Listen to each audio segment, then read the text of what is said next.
Hello, fellow humans! Okay, when I play games, I like to tank. And I'm not talking about the military tank, although that British female is looking pretty good. Huh? Extra thick!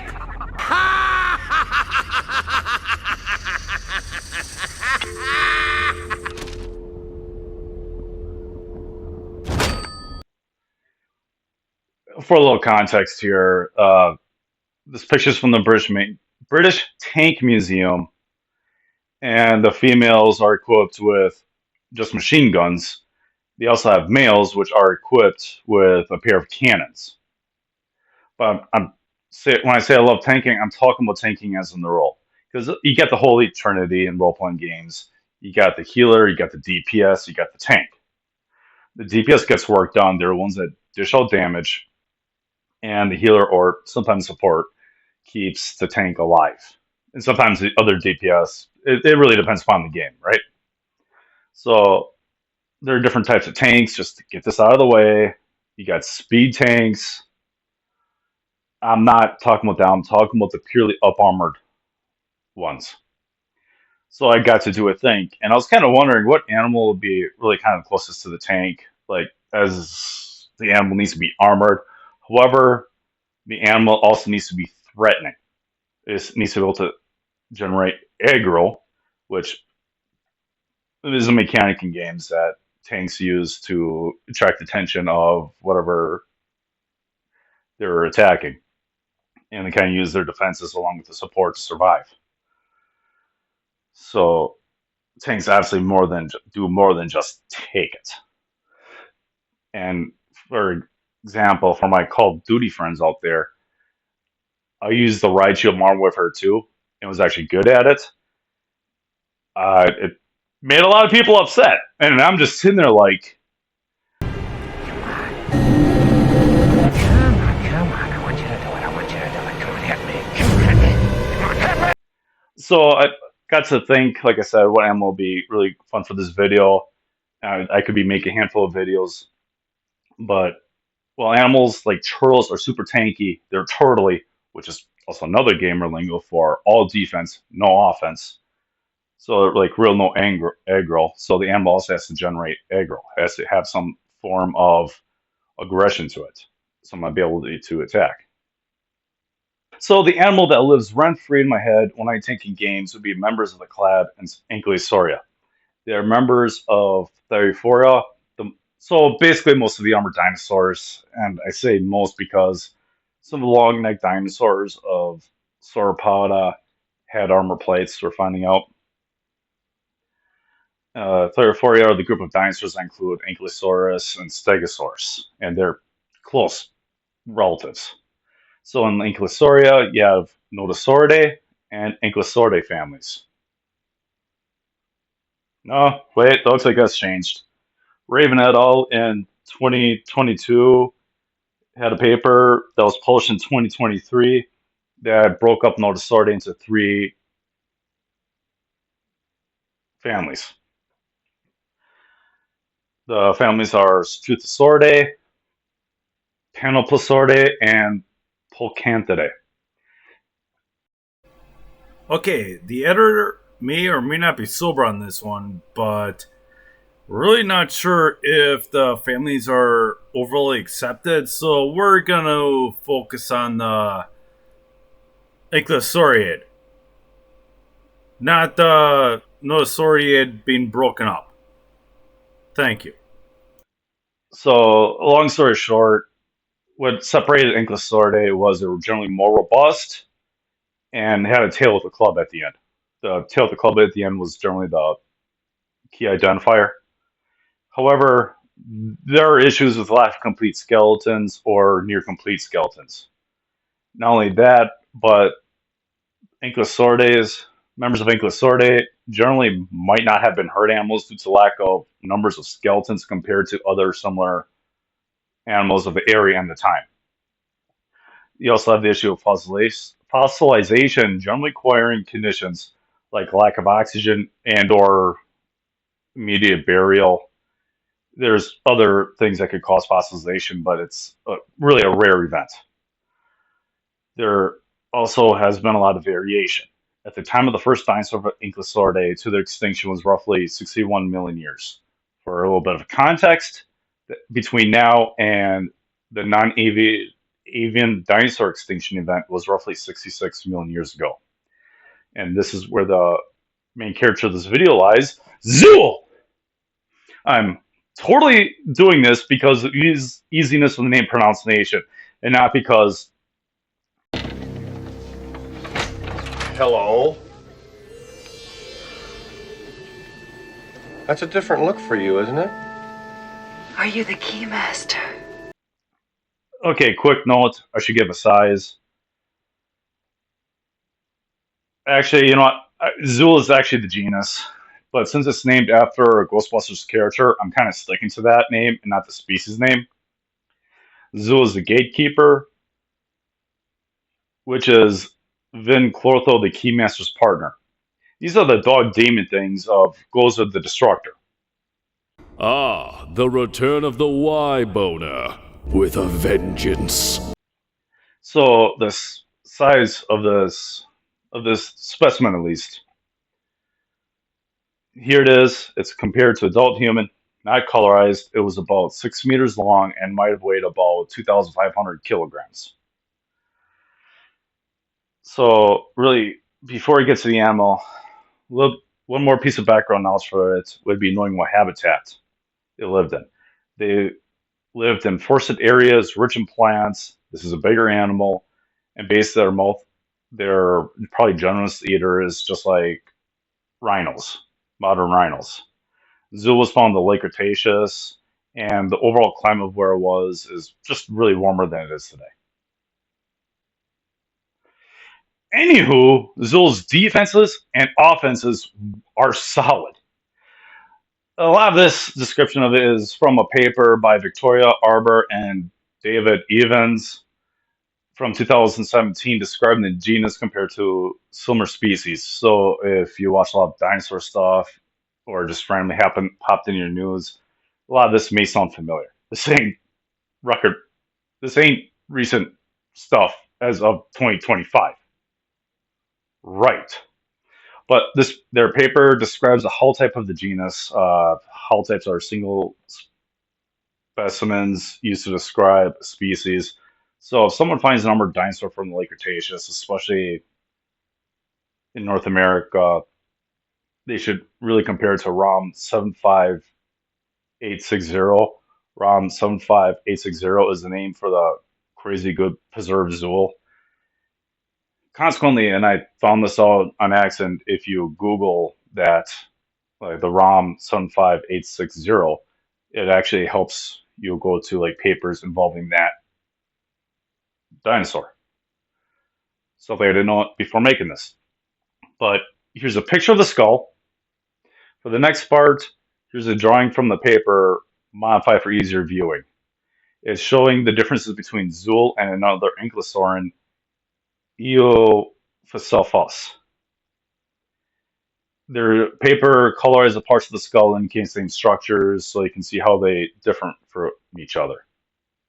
There's more in the paper, but I just want to show this just to demonstrate the differences between two different species. Also, I think these are very good drawings, kind of showing the differences. And kind of showing you like how that skull of the relative is. And this is the best drawing I could find of Zuul's head I could find, colorized. Looks very tanky. I also think it kind of looks cute. But I also want to make a point that all these drawings are from Danielle DeFall, and I hope I'm pronouncing your name right if you watch this. And I trust this human with the best interpretation because she's an expert in this.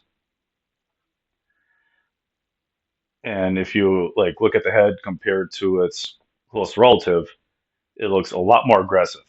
Remember I said about the aggro? Yeah, it looks a lot more threatening. I mean, both kind of look kind of cute, but so what about the body? Show me what you got!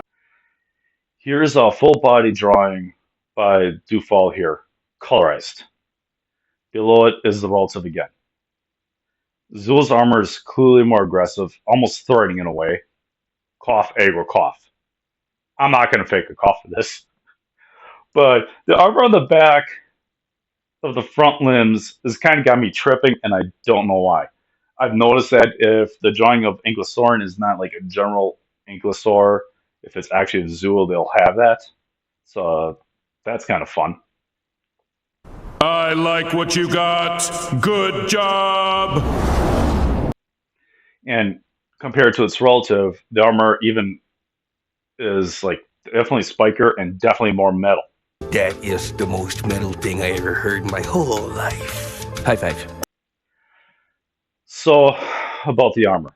Yes, the head does have horns. However, the rest of the body is covered by ossiderms. Ossiderms are also called scutes, but since scutes are involved with like animals like mites, I'm going to stick to ossiderms. If you look at modern reptiles such as crocodiles and turtles, they're also covered by ossiderms. The section thingies of a turtle shell are individual ossiderms, the which are still hard. So if a turtle looks like it likes back rub, it can actually feel it. The like the hard part of the shell that people associate with the shell, yes, ossiderm is there, but it's also its rib cage. So there is a bone structure involved for that. And but looking at crocodilians, also have the armor plates on them, which are also ossiderms. They're not actually bone. And just for a little fun, here's an armadillo lizard. I'm actually using this as an example because I think they're cute and kind of look like a relative of Zuul. They almost look like they could be an ankylosaur of some sort. Just like Zuul, you can see how ossiderms are part of the skin. The scale looks segmented, and there are spikes. I also want to show it because I think they're super cute. What about the tail in the back? This ROM 75860 was so well preserved that some of the tendons were also preserved in the tail. This is a super rare thing, kind of like a present. And this is very important. This also helps show evidence on how they use their tails. The stiffness means they could whip it like a whip. I really can't think of anything better.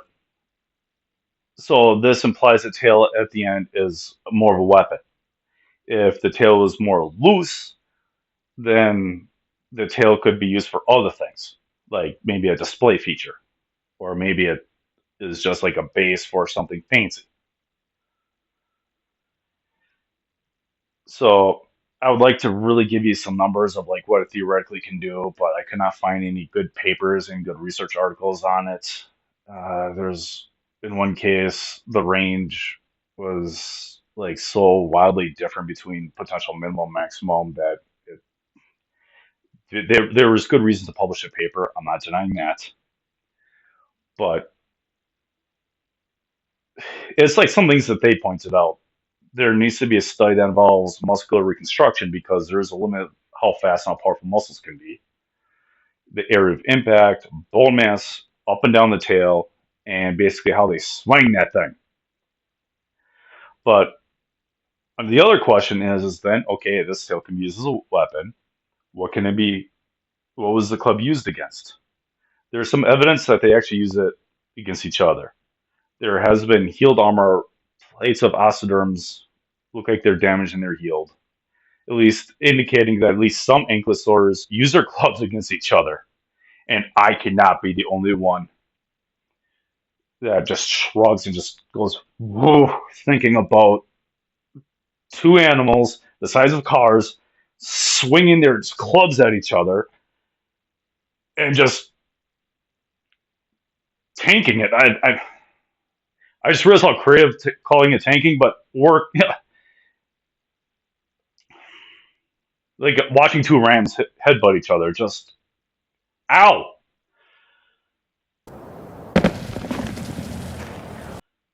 Uh, there's as of now that I could find, there's no great evidence of the clubs being used against predators like Tyrannosaurus. For example, there's some evidence that Stegosaurus, maybe not the Stegosaurus itself, but one of its close kin, used the tail club. Their tail spikes at a very unfortunate part of a theropod, big dinosaur, big meating dinosaur. Yeah, like sorry, but just because there's no evidence of this right now, do not forget. Remember what I said about the fossil record being patchy, partially because fossilization itself is not a common event. So this may still have happened. I have zero doubts that the tail would be an effective weapon against predators, or being a good deterrent. Because okay, this is two videos in a row where I didn't write an outro because I'm really bad at that. I gotta think of it as a conclusion section, but if you like the things, hit the like, hit the subscribe. Bleh. I also have references down below. I don't have a reason not to yet, but I'm still messing around with Google. They thought that I'm human. I don't know why. I might be trolling them still. I said that in the previous video. I'm not going to repeat that. So I apologize if you got to copy and paste the links. You also notice that sporadically there might be video YouTube links, like that British Tank Museum link earlier. That's so if you're curious about like, okay, what exactly is like that Mark One female, the British Tank Museum is a great resource. They kind of show it. They show the differences between the males and females. They're a great source. I really recommend checking it out if you like military tanks, especially when it comes to history. Sadly, I have not gone there in person, at least not yet. So thank you for watching the video. I also should point out that the Discord link's below. Don't be afraid of bullying me, and don't be afraid to bully me to write up like a certain type of script.